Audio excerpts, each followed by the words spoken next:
Tecnologías para la rehabilitación y la estimulación cognitiva. Yo soy Stefan Junestrand de Grupo Tecmared. Somos un grupo de comunicación especializado en temas de nuevas tecnologías, energía y sostenibilidad en la ciudad y en la edificación. Y es un placer también con el portal Casadomo, uno de nuestros medios, colaborar. Pues la verdad que no sé, por sexta vez creo que es con el Data for All, y encantado de estar aquí con vosotros. El taller este consiste en tres ponencias bastante distintas.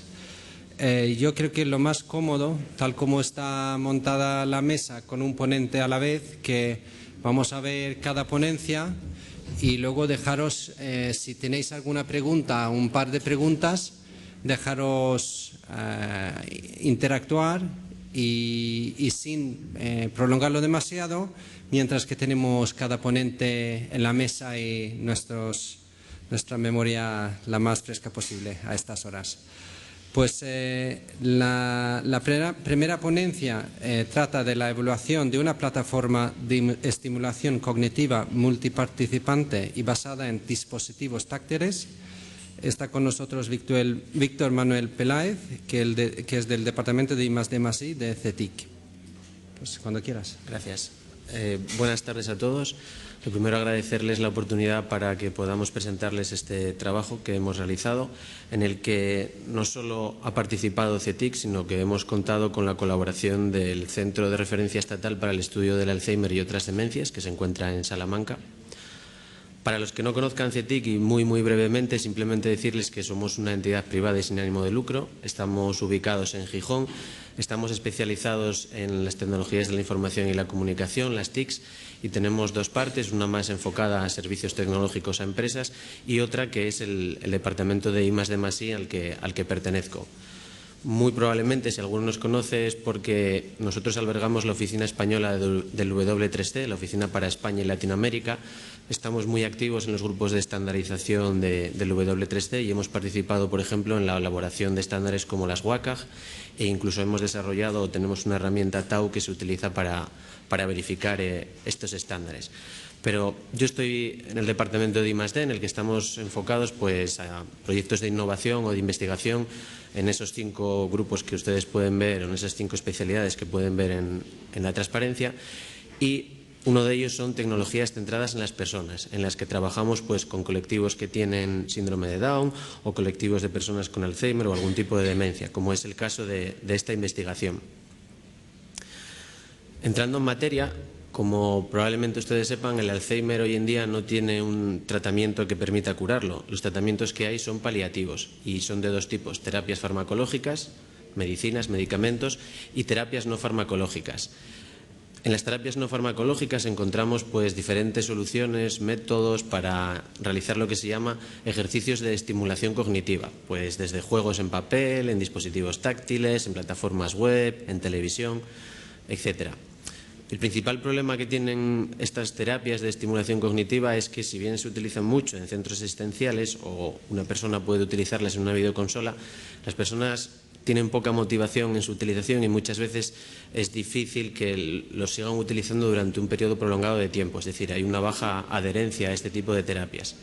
Por otro lado, tenemos terapias de interacción social, en el que se pone en contacto a las personas con demencia, con Alzheimer, con otras personas con sus mismos problemas o con otras personas de otros grupos de edades, etc.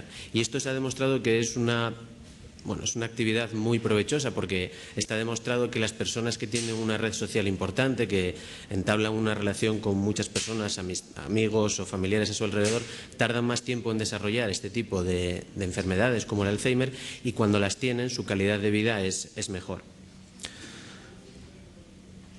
En este contexto, este proyecto de investigación está enfocado a terapias de estimulación cognitiva utilizando tecnologías de la información, utilizando dispositivos electrónicos. Ahora mismo nos podemos encontrar con que hay multitud de aplicaciones y de proyectos de investigación que están comúnmente utilizados en centros asistenciales o por este colectivo de personas, pero en donde, independientemente de que sean en un dispositivo móvil, o que sean en un tablet, o que sean en un PC, o que utilicen realidad aumentada, al final todos ellos siguen teniendo el problema de la motivación de los usuarios en utilizarlos de manera prolongada, y en que, por tanto, se sigan utilizándolos a lo largo de un periodo de tiempo prolongado. El objetivo de nuestro trabajo de investigación era ver cómo diseñar un sistema de estimulación cognitiva en el que hubiese una componente de varios participantes, es decir, en el que hubiese una componente multiparticipante, en donde hubiese una interacción que podría ser incluso intergeneracional, en donde esa terapia de estimulación involucrase no solo a la persona que tiene el problema, sino a sus familiares, a sus amigos o a quien fuese. Y el objetivo es ver si lo podíamos conseguir de una manera que el sistema fuese fácil de usar y que mejorase, por tanto, la motivación de los usuarios. Para ello propusimos un sistema relativamente sencillo desde el punto de vista tecnológico, que es el que se muestra en la pantalla, en donde al final, si estamos hablando de estimulación cognitiva, estábamos hablando de un juego que permitía ejercitar una capacidad cognitiva concreta, en donde tenemos dispositivos como podría ser un tablet PC, un dispositivo, un iPad, un dispositivo con Android, que permitía al usuario acceder al juego, pero en donde otros usuarios, como podrían ser familiares o terapeutas, podrían también participar pues desde una red social o desde un entorno web. Para sincronizar las dos partes simplemente se establecía un servidor de juegos o hay un elemento intermedio, el servidor de juegos, que la sincroniza y permite que haya un juego, digamos, multiusuario.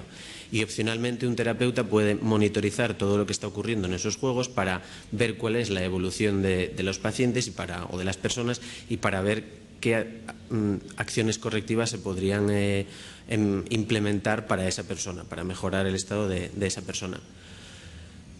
Así pues, la decisión que tomamos fue la de integrar el concepto de las redes sociales y de los sistemas multiparticipantes dentro de un sistema de estimulación cognitiva más tradicional.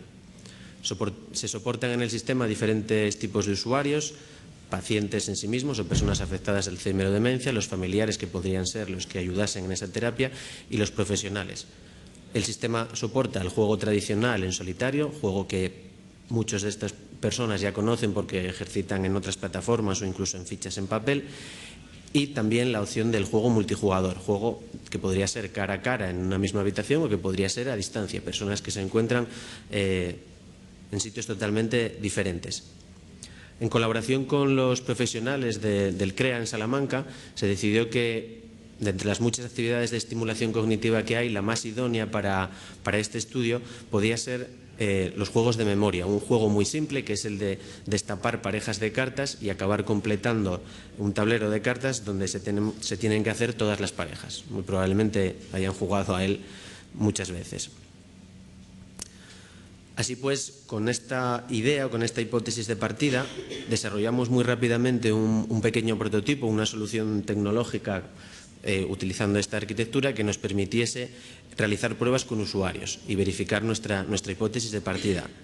Como bien se comentó ayer, nosotros aquí utilizamos una metodología de diseño centrada en el usuario, seguimos un proceso iterativo en el que partíamos de un diseño inicial que consensuábamos entre los ingenieros, los terapeutas y los usuarios, lo desarrollábamos rápidamente y lo poníamos a disposición de los usuarios para que pudiesen poner las manos encima de él, tocarlo y ver qué cosas estaban mal, qué cosas había que cambiar, etcétera, etcétera. De esa manera obteníamos nuevo feedback, nueva información, cambiábamos el diseño y realizábamos un nuevo prototipo hasta que al final llegamos a una solución con la que más o menos todos estábamos satisfechos.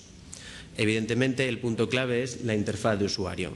Y para ello, tratamos de aplicar las típicas reglas heurísticas ya desde el principio, en las que se dice que hay que maximizar la usabilidad haciendo una interfaz simple y consistente, con alto contraste, que en el caso de las personas mayores que pueden tener algún problema cognitivo que no tenga mucho texto, que sea fácil de usar, etc. En las siguientes transparencias, les mostramos un poco unas capturas de pantalla para que se hagan una idea de lo que sería la interfaz del juego dentro de un dispositivo táctil. Aunque si se jugase desde una plataforma web, en la red social, la interfaz sería idéntica.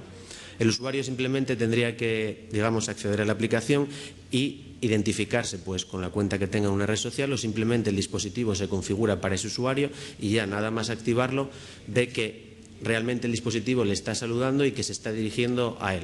En este ejemplo, uno de los terapeutas, Natalia, del CREA. Se puede jugar en modo solitario o se puede jugar contra amigos o familiares que en ese momento estén en una red social y que estén online y que estén disponibles pues, para aprovechar parte de su tiempo en una terapia de estimulación que le pueda ser de valor al usuario final, al paciente. Simplemente de manera muy visual se selecciona contra quién se quiere jugar y se accede rápidamente a un tablero de juego en el que, como pueden ver, simplemente hay un conjunto de cartas escondidas y en donde hay que ir pulsando sobre ellas para ir destapándolas e ir haciendo parejas. Aquí la función que se ejercita es la memoria a corto plazo.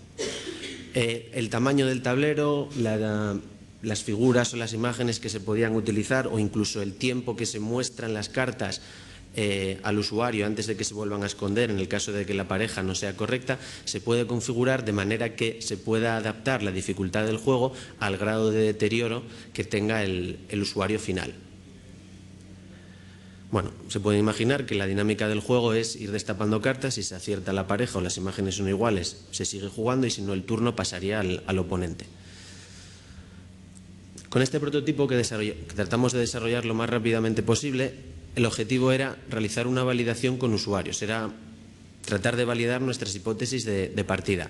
Para ello contamos con la ayuda del CREA y de los usuarios de los que allí disponen y planteamos una evaluación para saber si, primero, los usuarios podían utilizar correctamente la aplicación en el dispositivo táctil, probando la aplicación en un tablet de 7 pulgadas o 10 pulgadas para ver si el tamaño, en este caso, importaba, ver cómo era la usabilidad de la aplicación y si podían desenvolverse correctamente con el juego y cuál era su experiencia de usuario.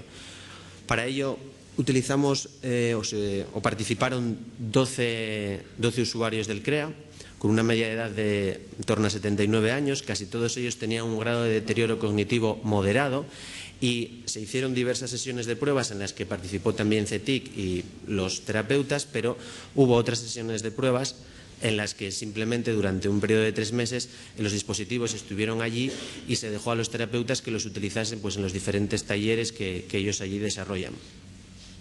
La mecánica de las pruebas era muy sencilla, simplemente se les daba a los usuarios los dispositivos con la aplicación y se les dejaba jugar bien en solitario o bien en multijugador.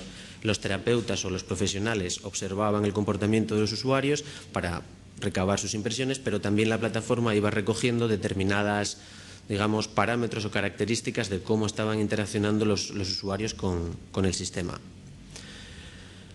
¿Cuáles fueron los resultados de la observación?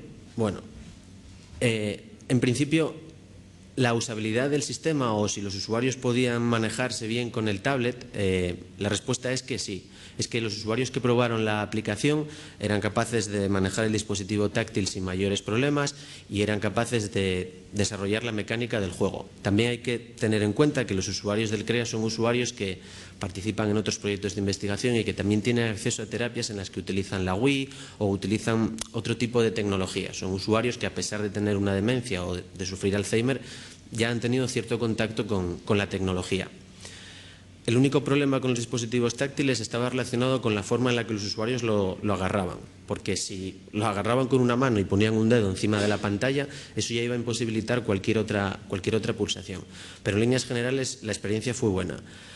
En cuanto a si el juego en modo multiusuario les motivaba, sí. O sea, la respuesta es claramente que el hecho de tener un contrincante enfrente, que era un compañero suyo, y ver que le está ganando o ver que está perdiendo, al final la competitividad es una gran fuerza de la naturaleza y les motivaba a seguir utilizando el juego y a querer seguir jugando durante más tiempo.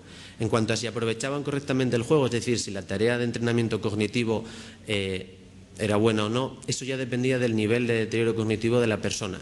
Porque al pasar a modo multijugador, como los tiempos, entre que ellos levantaban una carta o destapaban una carta y la siguiente se aumentan por tener que esperar por el rival, digamos que su memoria a corto plazo no era lo suficientemente buena como para recordar las fichas. Y había jugadores que, si bien en modo individual resolvían los puzzles a una velocidad increíble, en modo multijugador no.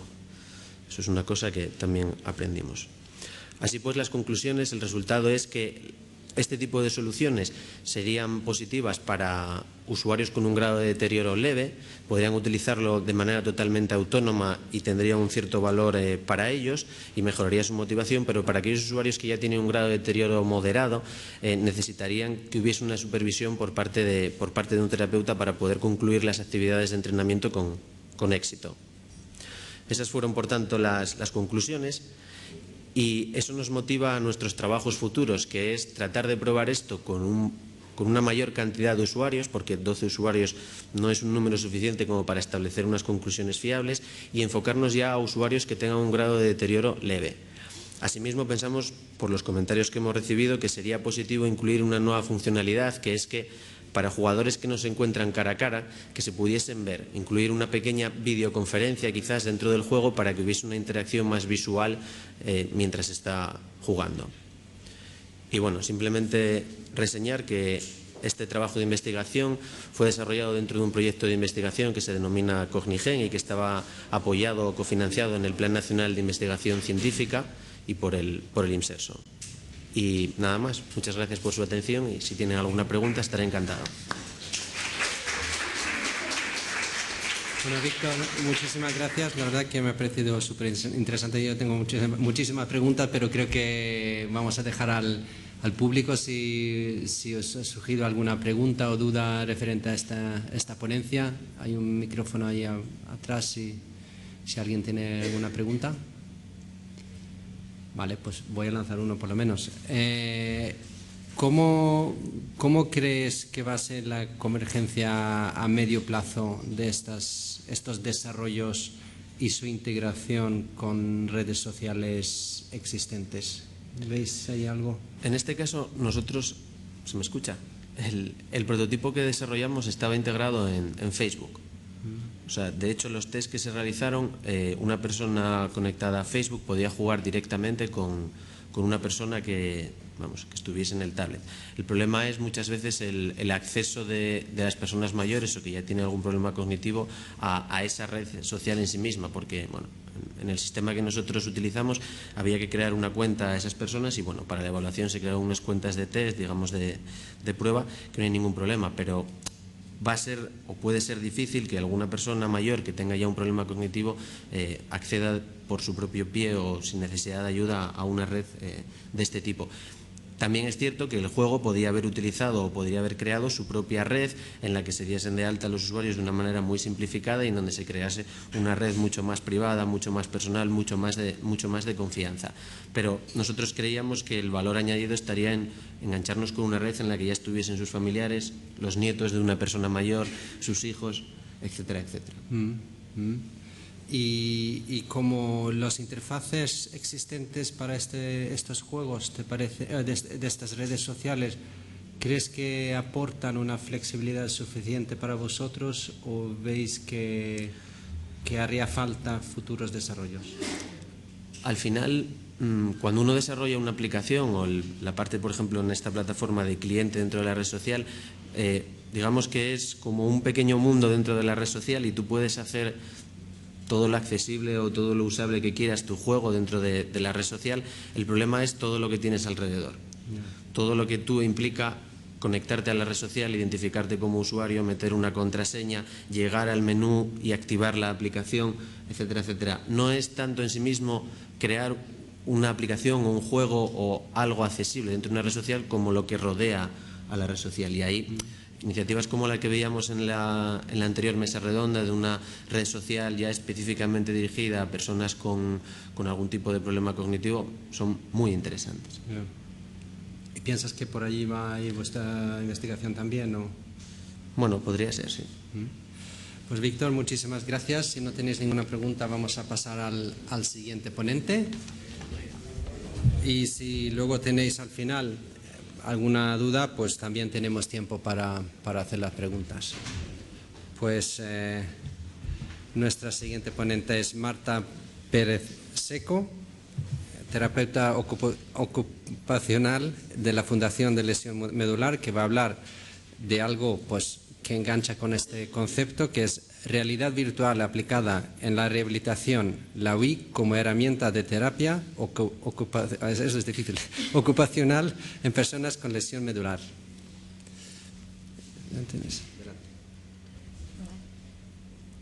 Bueno, muchas gracias.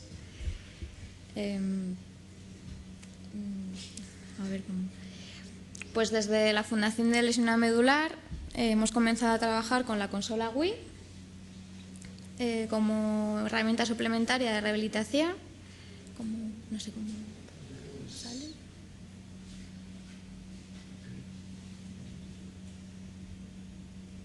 No sale.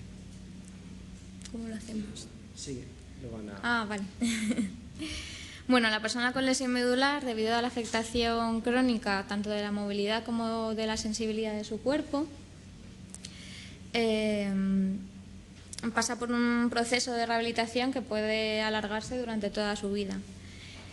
Esto supone que el tratamiento a veces se haga monótono y evidentemente que disminuya la motivación.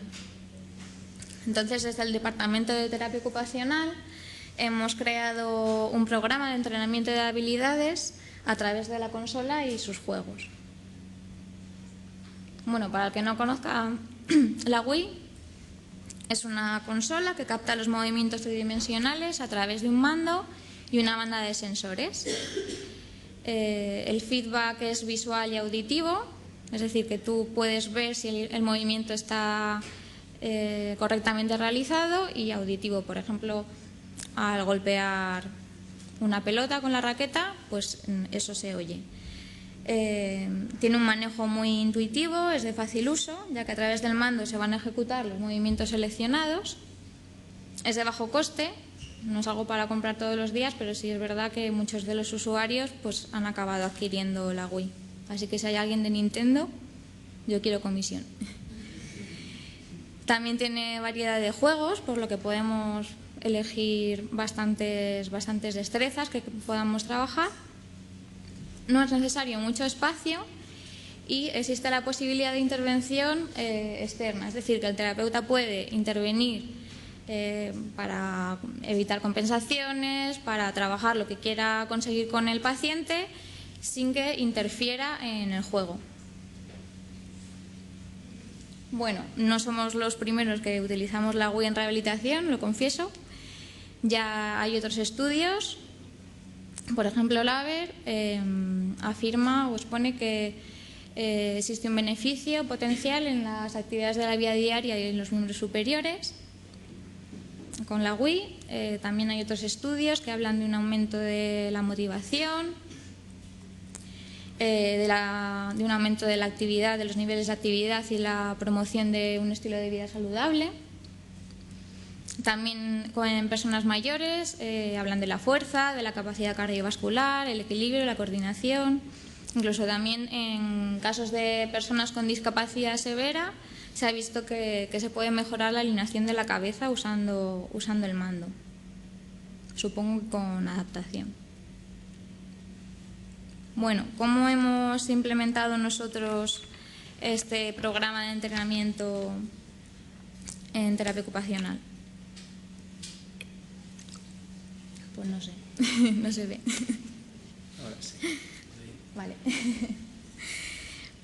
Bueno, pues hemos estado trabajando durante un año con 64 pacientes con lesión medular. De ellos 47 personas tenían tetraplegia, es decir, afectación tanto de miembros inferiores como de miembros superiores, sensibilidad y movilidad, además de otras complicaciones. Y 17 personas con paraplegia, afectación de miembros inferiores. Hemos trabajado en sesiones de 30 minutos, una vez por semana, y ha sido tanto de forma individual, por parejas o incluso ha habido sesiones grupales. ¿Quiere decir esto que con todo el mundo trabajamos la Wii? No, hemos tenido unos criterios que han consistido, para empezar, una valoración. Hemos hecho valoración de la independencia con escalas de actividades de la vida diaria, mediciones de las articulaciones, un balance muscular, una valoración funcional de la prensión. Hemos tenido en cuenta contraindicaciones, que aunque sí es verdad que según el fabricante no existe riesgo derivado de su uso, sí que hemos tenido en cuenta factores como pueden ser la afectación cardiorrespiratoria, una baja tolerancia a la frustración, una lesión aguda del sistema musculoesquelético, por ejemplo una fractura, tendinitis, etcétera, y riesgo de caída pues por alteraciones conductuales o cognitivas. Bueno, en base a esto hemos establecido los objetivos, pues objetivos muy comunes en un tratamiento de personas con lesión medular, pues balance articular y muscular, coordinación, destreza, velocidad de movimiento, resistencia, equilibrio, control postural, integración visomotriz.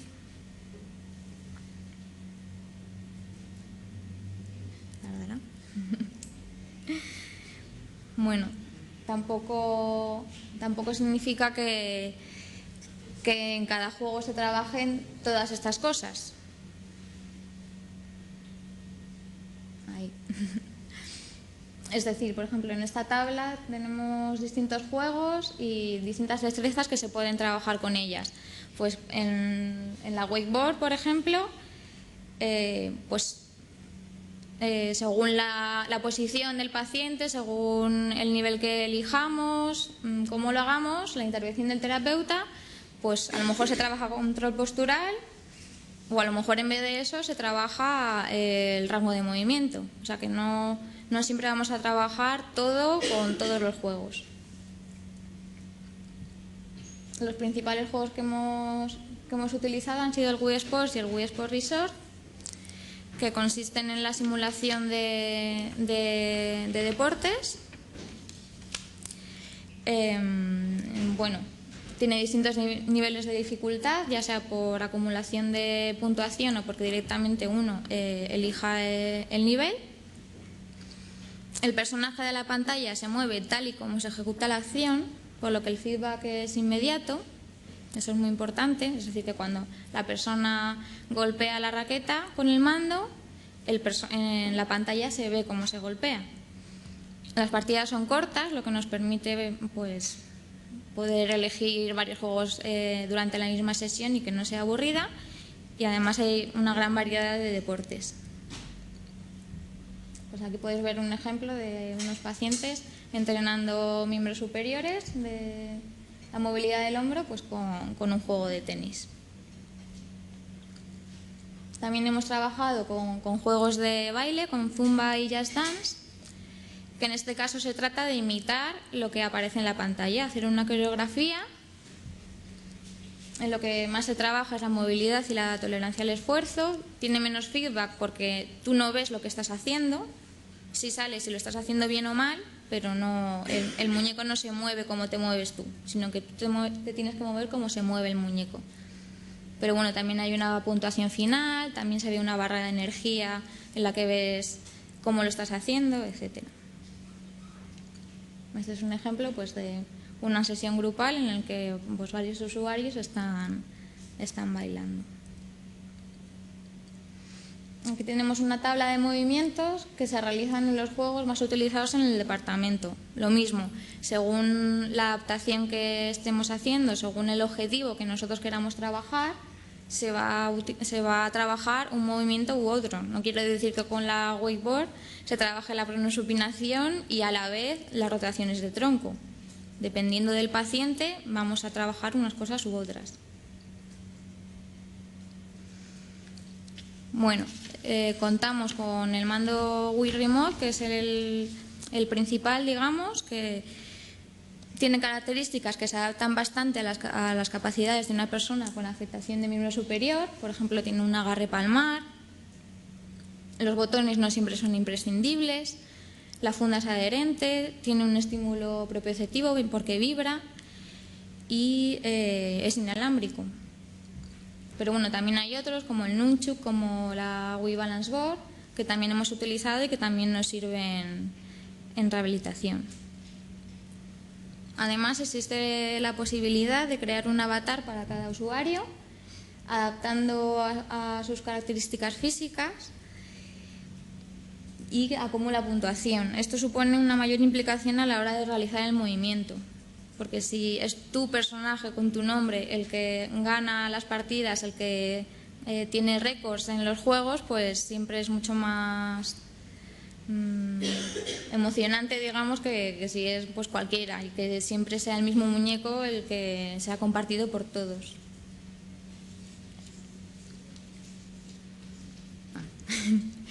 Bueno, en cuanto a nuestro método de trabajo, bueno, ya hemos hablado de la valoración y de los objetivos. Lo que nosotros podemos hacer para el tratamiento dentro de lo que es la WI va a ser determinar la posición en la que está el paciente, la dificultad siempre que podamos y la duración de la partida. Podemos trabajar en distintas posiciones, por ejemplo en sedestación, puede ser en sedestación en la silla de ruedas eléctrica, por ejemplo, en la que solo vamos a trabajar el control motriz de los miembros superiores, pero podemos también ponerlos en unas situaciones de mayor exigencia, por ejemplo en sedestación larga en una colchoneta. Una persona con tetraplegia en sedestación en colchoneta pues necesita mucho equilibrio y ahí lo vamos a trabajar, o incluso sentado en una pelota de boba que llamamos nosotros. Pues también en bipedestación, pues en un standing. En la imagen de la izquierda pues vamos a trabajar la alineación de la cabeza, el control postural. En la imagen de la derecha, antes ha habido un trabajo previo en el que hemos alineado la posición del tobillo para que esté correctamente alineada la pierna, y después, mientras se controla esa posición, pues el paciente juega, de manera que es mucho más fácil que integre la postura adecuada dentro de su estructura cerebral sin que interfiera, digamos.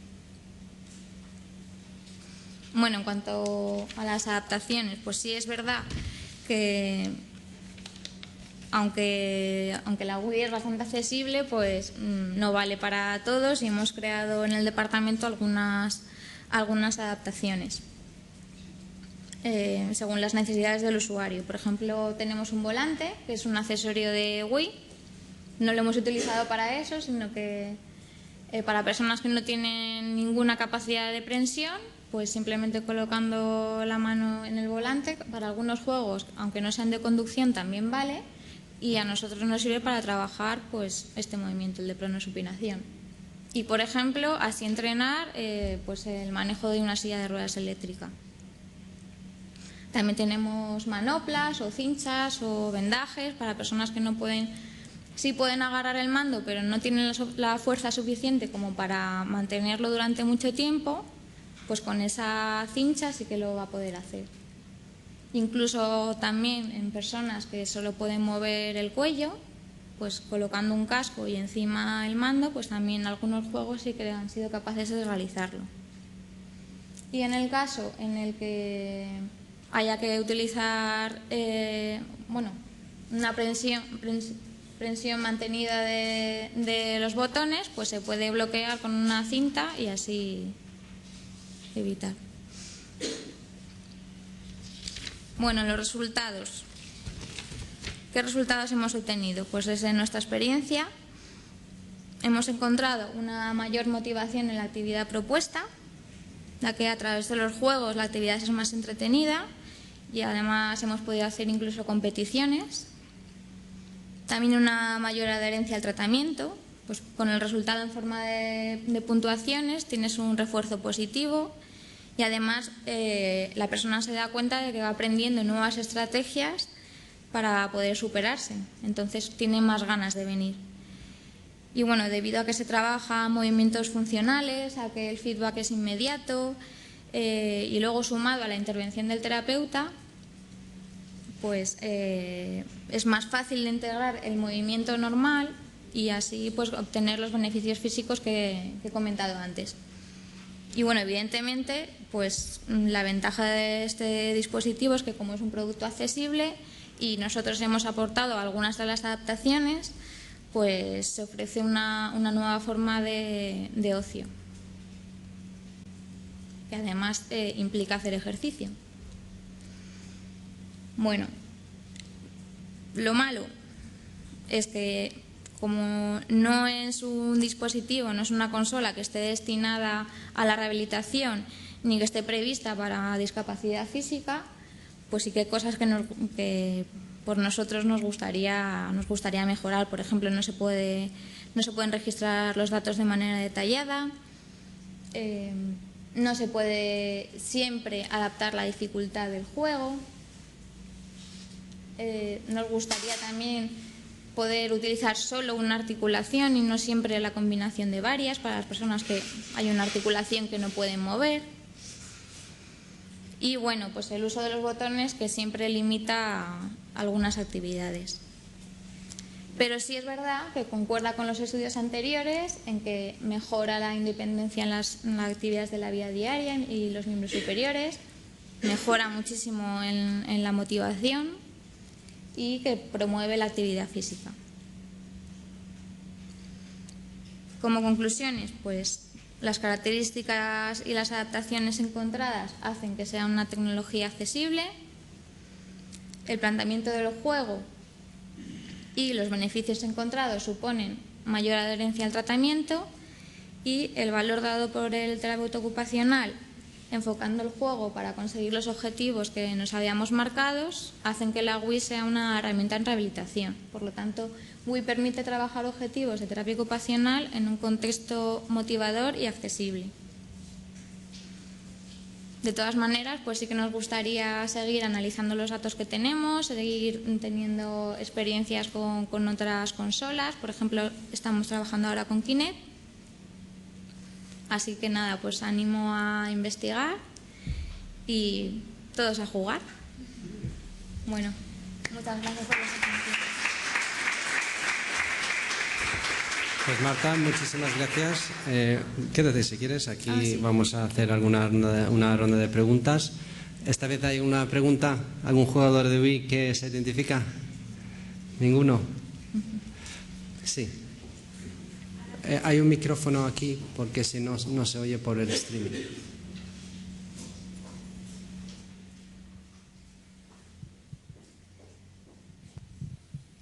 Gracias. Ahora que mencionabas lo del Kinect al final, ¿por qué os decidisteis por la Wii, no por Kinect? Que no es porque una sea mejor que la otra, pero en el caso de Kinect tiene una cámara que reconoce todos los movimientos y no necesita mando. Bueno, no es que nos decidiésemos por una antes que la otra. O sea, digamos que primero tuvimos la Wii y recientemente hemos tenido Kinect. Pero sí es verdad que Kinect, aunque reconoce las articulaciones o reconoce las manos, a las personas que están en silla de ruedas no las reconoce bien. Y hay muchos juegos que necesitan tanto las manos como los miembros inferiores. Entonces, toda aquella persona que esté sentada pues no puede jugar a los juegos de Kinect. Entonces, a mí me parece menos accesible. ¿Alguna otra pregunta? Si no, yo tengo una. ¿Crees que va a haber en el mercado juegos específicos para gente que necesita este tipo de rehabilitación o entrenamiento? Lo estamos intentando. Es un proyecto que tenemos y creo que sí, que de hecho se creó un juego para Wii que es de boccia, no sé si lo conocéis, es un juego paralímpico. Sí. Y bueno, lo llegaron a crear. ¿Y por qué no ha funcionado, crees? ¿O si no bueno, lo crearon, pero yo creo que fue más un proyecto que para que saliese a la venta. Pero bueno, que estamos ahí. De hecho, pues ahí estamos todos, cada uno en terapia cognitiva, otros en discapacidad física, pero en el fondo los proyectos van en el mismo camino. Pues Marta, muchísimas gracias y vamos a pasar al tercer ponente de este bloque, de este taller, Eloy.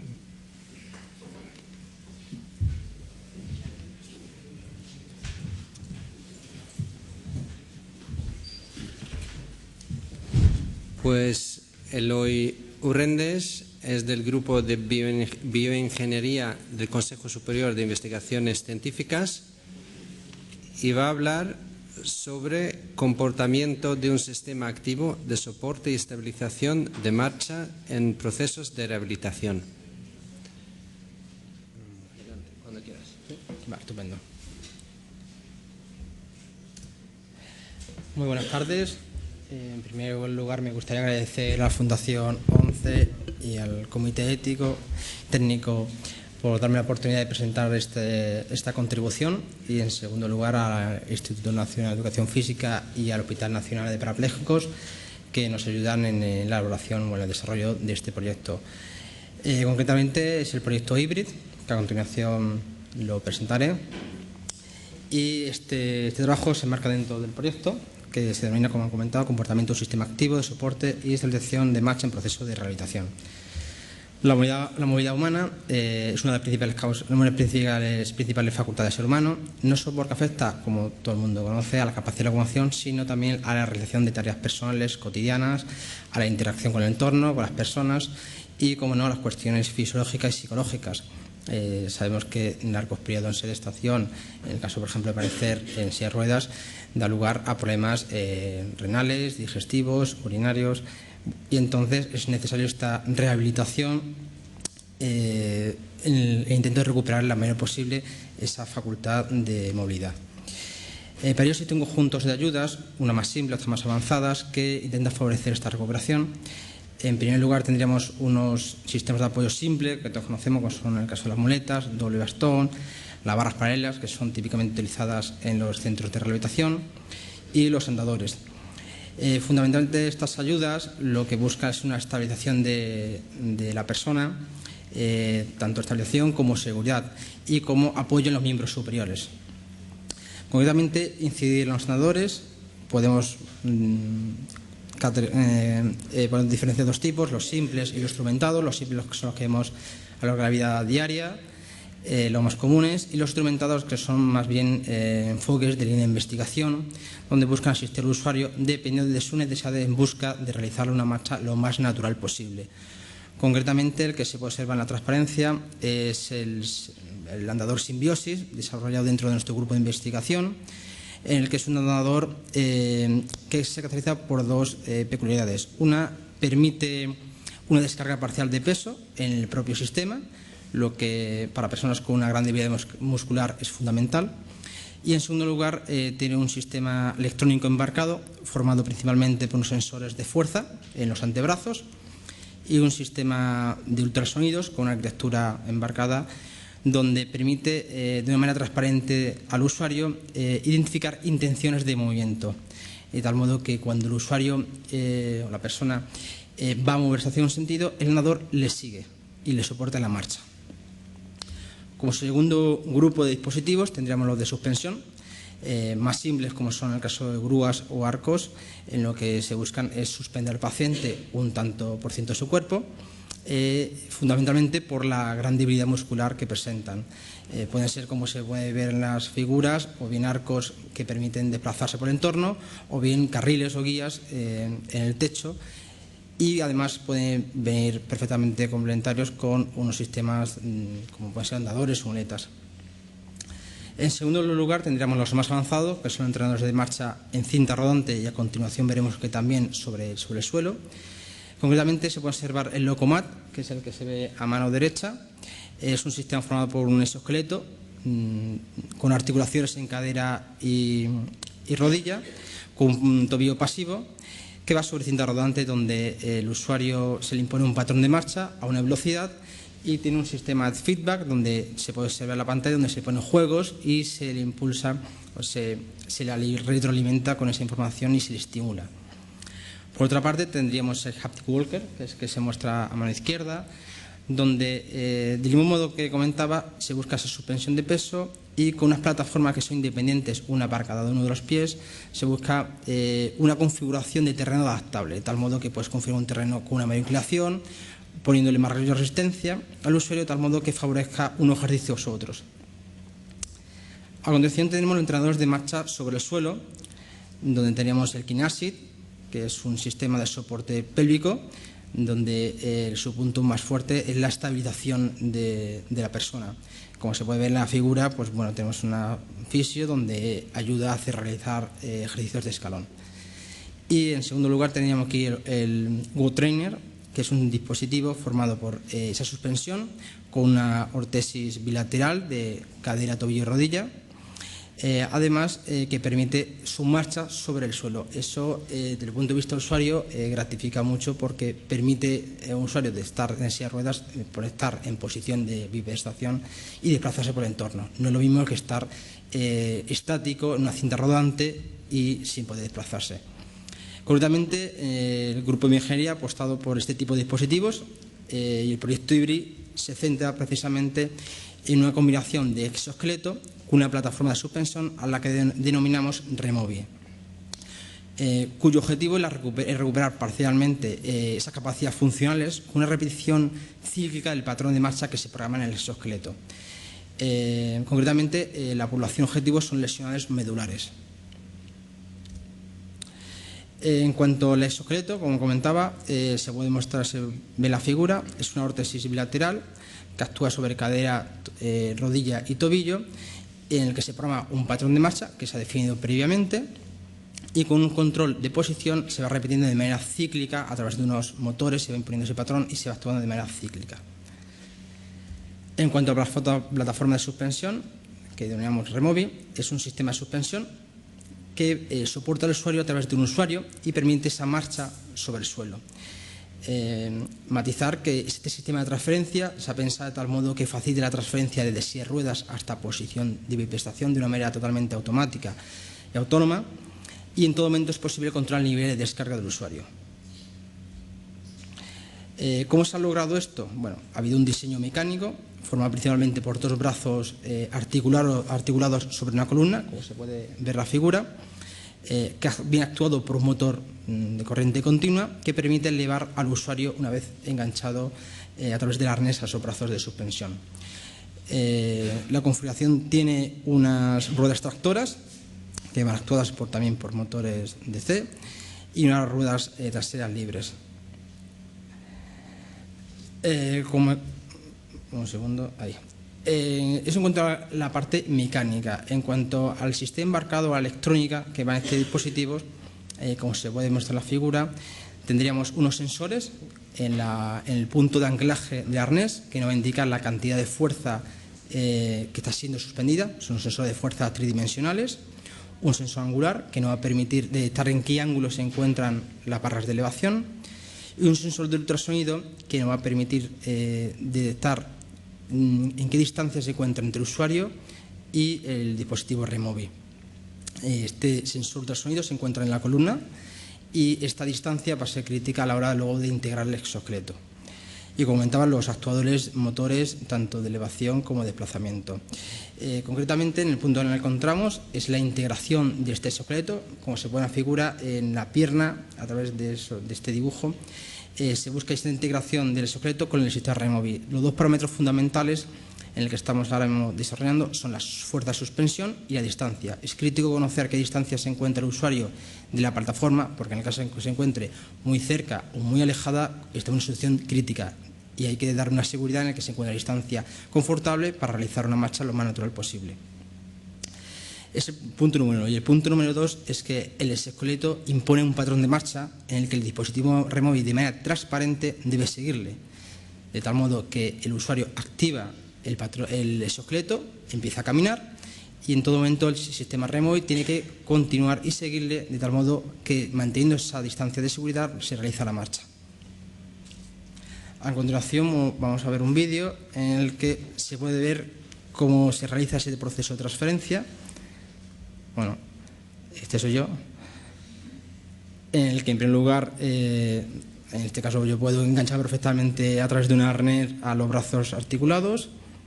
En el caso obviamente que no se pueda, tendríamos al personal encargado de enganchar al usuario y vemos cómo se empieza a realizar el proceso de transferencia de manera totalmente automática.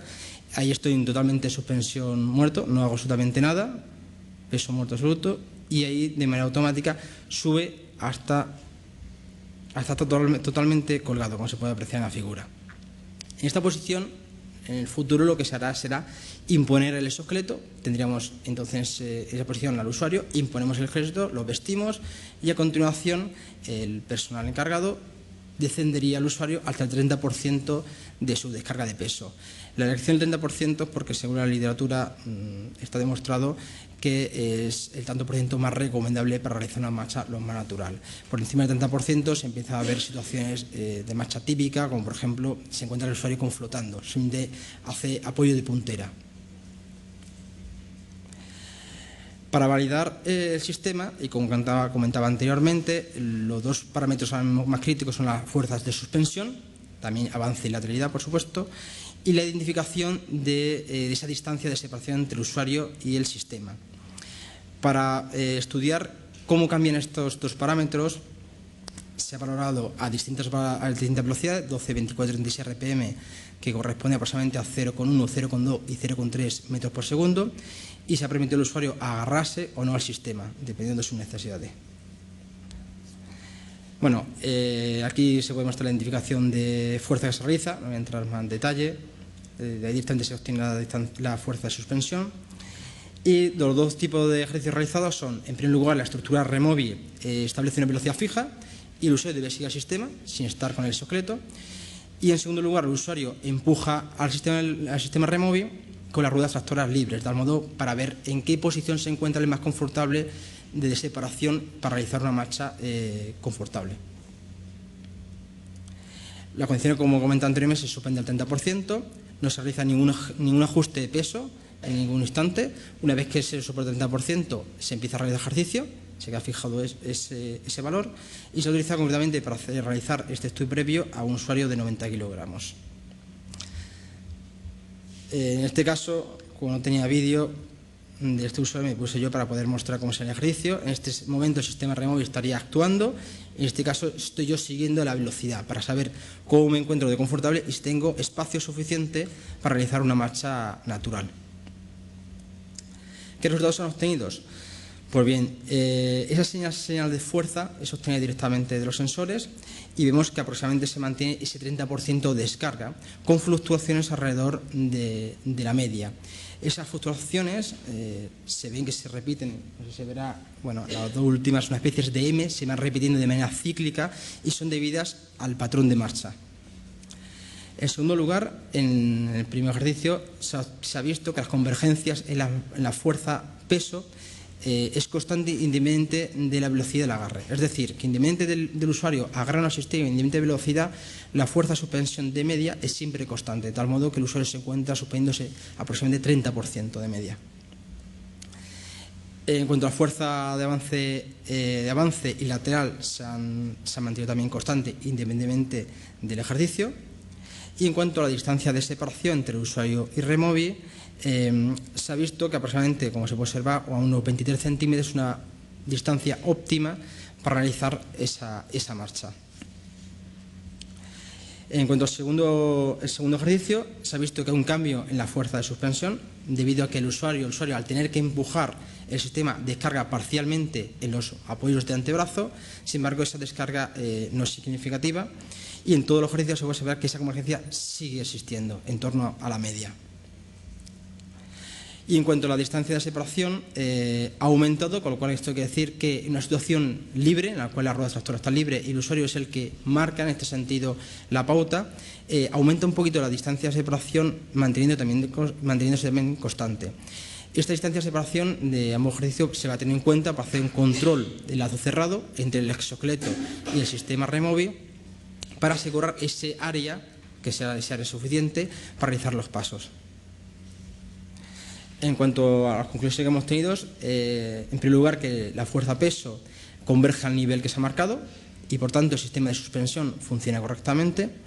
No se han visto variaciones importantes en las componentes laterales, puesto que el usuario se encuentra enmarcado dentro del sistema, se encuentra suspendiendo, con lo cual existe una estabilidad en el sistema. Y unas oscilaciones cíclicas en torno a la señal de peso. El siguiente paso será ver qué relaciones claras existen entre estas oscilaciones y un ciclo de marcha, entre dar un paso y esa oscilación. Y en segundo lugar, en cuanto a la distancia, se ha visto que existe una distancia correcta de separación entre el sistema Removi y la persona, y se va a utilizar esta distancia en la integración como una señal de entrada para controlar ambos dispositivos. Y muchas gracias por su atención, y si tienen alguna duda, encantado. ¿Alguna pregunta?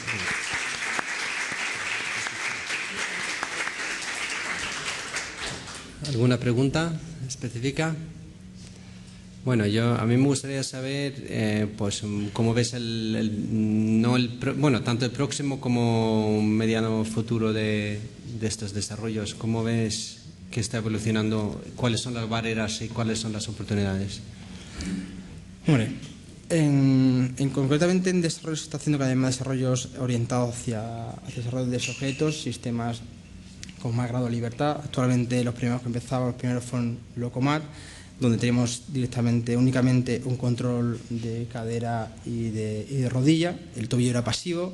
Actualmente nosotros el sistema que hemos desarrollado ya también controla el tobillo, con lo cual cada vez más vamos en esa búsqueda de intentar repetir de manera cíclica cuanto más sea controlarlo. El problema, claro, se quiere incluir también información sensorial, para lo que se utilizan, por ejemplo, los sistemas de electroestimulación, BCI, en lo cual toda esta integración permita un sistema totalmente completo.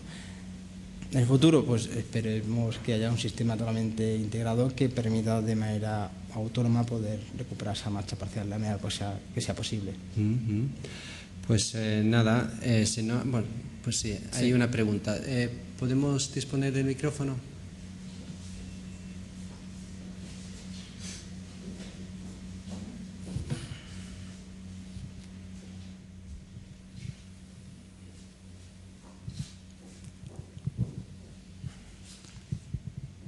Bueno, yo te quería preguntar por el exoesqueleto.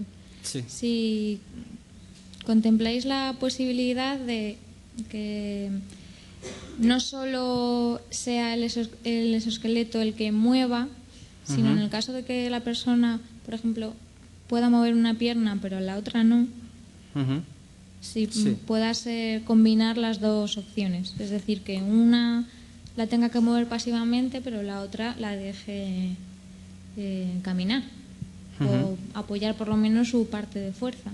No sé si me... Sí, en el caso que tenga una de las piernas, por decirlo así, totalmente funcional, se puede utilizar ortesis totalmente unilateral. En este caso son bilaterales y la programación que se hace es por control de posición. Tú dices, la cadera o el tobillo tiene que estar hasta este ángulo, ejecútalo. Entonces te mueve el tobillo hasta este ángulo. En el caso que tenga una pierna, por decirlo así, totalmente funcional, se puede vestir únicamente una pierna. Seguramente tendría que ir con apoyo de muleta por temas de estabilidad. Y en segundo lugar, en el caso que tenga las dos piernas o el miembro inferior tenga cierta capacidad de locomoción, existe otro tipo de control, otros tipos de estrategias de control, entre los que está, por ejemplo, el control por fuerza. De tal modo que esas estrategias, concretamente este está siendo implementado, de tal modo que detecta la cantidad de fuerza que tú puedes ejercer, te permite mover ese grado, te lo permite mover, y a continuación el resto que te falta hasta llegar al punto concreto de angular, te lo aporta el exoesqueleto. La tercera sería con integración también funcional, a través de FES. Entonces sería el FES, tú actúas, el FES te aporta todo lo que te falte, y si te falta algo más, sería ya la parte mecánica, los controles.